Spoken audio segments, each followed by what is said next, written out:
Hello class 12 students. Accountancy में आपके 3 books हैं, ठीक है। फर्स्ट पार्ट में जो आपका फर्स्ट चैप्टर है वो है फंडामेंटल ऑफ पार्टनरशिप फर्म, ठीक है। जब मैं कह रही हूँ कि fundamental of partnership firm, that means I am talking about partnership, ठीक है। आपका पार्ट 1 में पार्टनरशिप के बारे में पढ़ेंगे। फॉर एग्जाम्पल, जैसे आप कोई क्लास में कोई ग्रुप एक्टिविटी करते हो तो आप काम को डिवाइड करते हो। आप ये डिसाइड करते हो कि कौन क्या काम करेगा और कैसे अपने प्रोजेक्ट को प्रेजेंट करेगा।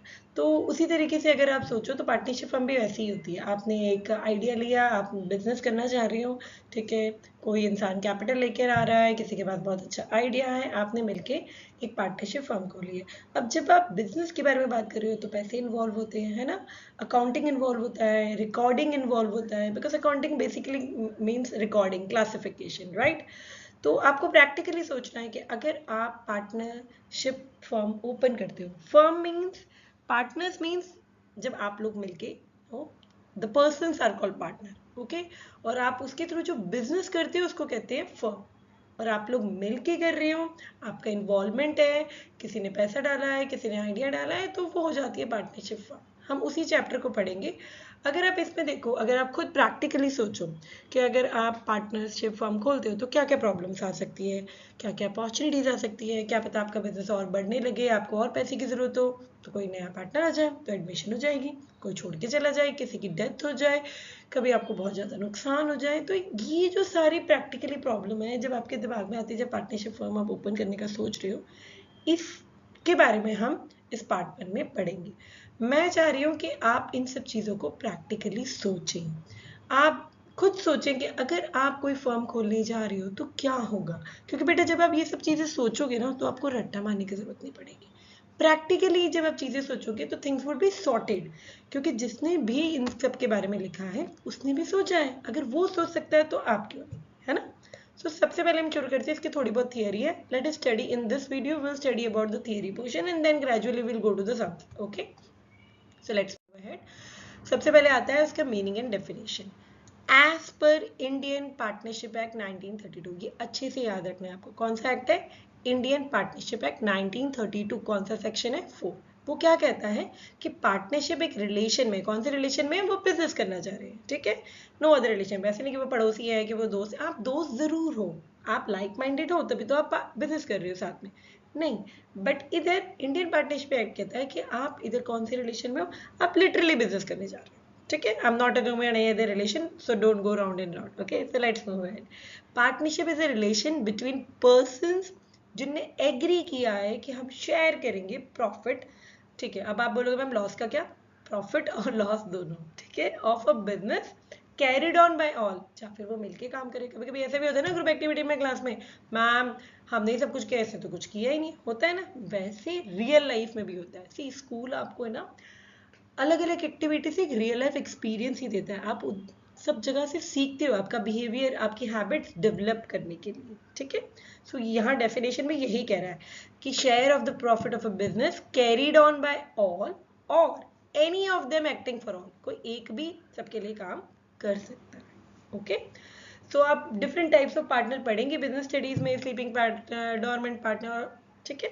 अब हम आगे बढ़ते हैं। टू और मोर पार्टनर, जब मैं पार्टनर की बात करूँ तो कोई अकेला तो हो नहीं सकता। अगर मैं 1 बोलूंगी तो वो सोल प्रोप्राइटरशिप हो जाएगा, है ना। तो जब मैं 2 कह रही हूँ वो पार्टनर्स हो जाएंगे। तो 2 और मोर पर्सन जॉइन हैंड्स, एक साथ आते हैं, एक आइडिया पे राजी होते हैं, एक बिजनेस करना चाहते हैं कि हाँ हम ये करेंगे, ये हम चाहते हैं करना, ठीक है। और वो एग्री करते हैं कि प्रॉफिट और लॉस हम दोनों मिलके शेयर करेंगे, कि रेशियो में शेयर करेंगे, कि आपका एग्रीमेंट डिसाइड करेगा, तो उसको कहते हैं पार्टनरशिप। और जो पर्सन मिलके डिसाइड करते हैं इंडिविजुअली, ये पर्सन को हम कहते हैं पार्टनर। और जो बिजनेस आइडिया और जो वो कंपनी की जो बिजनेस खोलना चाह रहे हैं उसको कहते हैं फर्म। तो the name under which the business is carried is called the firms name, ठीक है। जो आपने नेम डिसाइड किया उसको फर्म्स नेम कहते हैं। पार्टनरशिप फर्म के कोई सेपरेट लीगल एंटिटी नहीं है अपार्ट फ्रॉम पार्टनर। क्यों? क्योंकि वही तो डेब्ट पे करने वाले हैं, है ना। बट अकाउंटिंग बुक में आप अगर कुछ भी बिजनेस के फर्म में से मेहताज एंड ब्रदर्स ले लीजिए, उसमें से जाके मेहता के मतलब एक भाई ने जाके 5,000 रुपये निकाल लिए, तो ऐसा नहीं है कि वो रिकॉर्ड नहीं होगा, डेफिनेटली वो रिकॉर्ड होगा, क्योंकि अकाउंटिंग चीजें हम सेपरेट रख रहे हैं, so that we don't have any issue together, right.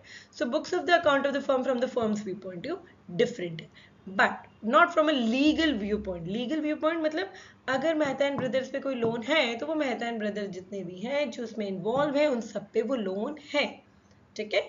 Partnership agreement oral भी हो सकता है, रिटन भी हो सकता है, मतलब आप लोग मिलके बैठे, you had a cup of tea together in the evening and in the morning you decided योला we are starting with the business, yes it may happen, but preferably written होना बहुत जरूरी है, ठीक है। रिटन अब जो रिटन एग्रीमेंट हम बनाते हैं उसको हम क्या कहेंगे, पार्टनरशिप डीड। आई होप इतना हमें क्लियर हो गया है कि पार्टनरशिप क्या है। पार्टनरशिप है इंडियन पार्टनरशिप एक्ट 1932 सेक्शन 4।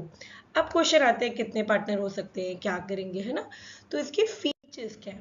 पहला फीचर है 2, मिनिमम 2 होने चाहिए, मैक्सिमम 50 या मैक्सिमम 50 किसने डिसाइड किया, सेंट्रल गवर्नमेंट ने rule 10 of the companies and rules 2014, ये याद रखना है क्योंकि कंपनी एक्ट 1932 भी आएगा, ठीक है। एवरी पर्सन जो कंपीटेंट है कॉन्ट्रैक्ट के वो पार्टनर बन सकता है। सपोज फॉर एग्जांपल आपको अपने बेटे को इन्वॉल्व करना है, आपकी बेटी की बहुत अच्छा आइडिया है, आपने उसको भी इन्वॉल्व करना है, कर लीजिए, माइनर पार्टनर बनेगा बट वो सिर्फ प्रॉफिट शेयर करेगा, लॉस नहीं कर सकता ना बेटू, क्योंकि लेस देन 18, जैसे अब आप लेस देन 18 है, क्या आप बिल पे कर पाएंगे, क्या आप इतना एक्सपेंस इतनी लॉसेस आप पे कर पाएंगे, नहीं कर पाएंगे, है ना। दूसरी बात, जो साउंड माइंड का हो, फॉर एग्जाम्पल वो मेंटली डिस्टर्ब ना हो कि इतने सारे लॉसेस हो गए अब कैसे पे करेंगे, ये सब नहीं होना चाहिए। क्रिमिनल रिकॉर्ड नहीं होना चाहिए।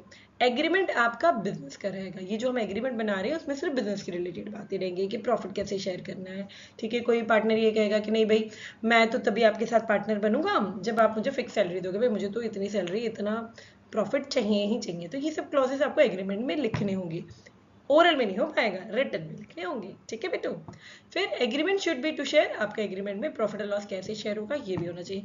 कुछ पार्टनरशिप ऐसे कहते हैं जो जितना कैपिटल आएगा उसका उतना रेशियो में शेयर होगा, ये भी हो सकता है, but you need to write it down, okay. और बिजनेस मैंने जैसे पहले बताया may be carried on by all या फिर any of the partner acting for all, कोई एक भी कर सकता है, ठीक है। अब क्वेश्चन आता है एजेंट कौन है, प्रिंसिपल कौन है। जो काम कर रहा है, जिसके लिए काम कर रहा है वो एजेंट हो गया, और वैसे वो प्रिंसिपल हो गया, मतलब as a principal he is bound by the act of the other partner, ठीक है।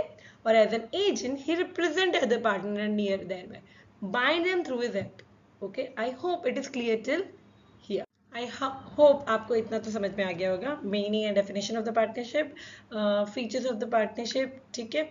Rights of the partner, partnership deed, और जो इसके रिलेटेड सम्स है वो हम प्रैक्टिकली सोचेंगे, उसके एंट्रीज हम सोचेंगे, उसके सम्स करेंगे, ठीक है, in the next video. Thank you so much.